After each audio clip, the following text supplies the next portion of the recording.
The gender spending gap. What is the gender spending gap? You only hear society and women talk about the gender pay gap.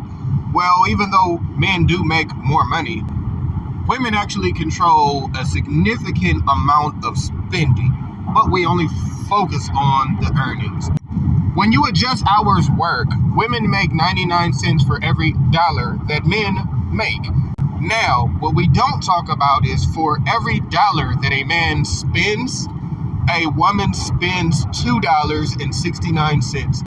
For every dollar a woman spends, a man spends 37 cents. For the second time in American history, there are more women in the workforce than men. It is not by in the much. American workforce, 50.04% are women and 49.7% are men. Before the pandemic, which triggered the She-Cession, women were rising to managerial and powerful positions at astronomical numbers. But the economy hit them the hardest. This is the privilege that matters. Criminal privilege. Women have privileges as criminals that men don't have, including black women.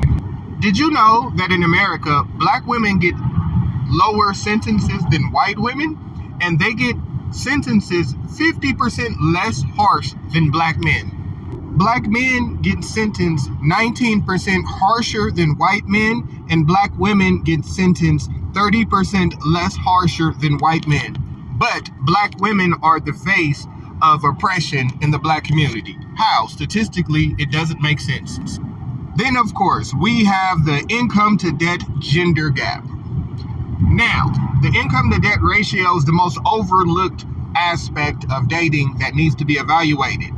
Income to debt ratio means that your wealth is calculated by how much you earn annually, by how much total debt you have. So if you make $200,000, but you have $190,000 worth of debt, you actually only make $10,000 after your expenses. This is the issue.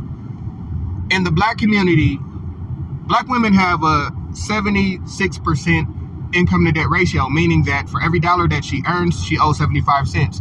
With the black man, for every dollar that he earns, he owes 50 cents, which means that a woman that makes $100,000 takes home exactly the same amount as a man that makes $60,000. Money isn't equal because we don't equally value money, but you can't tell this to our women.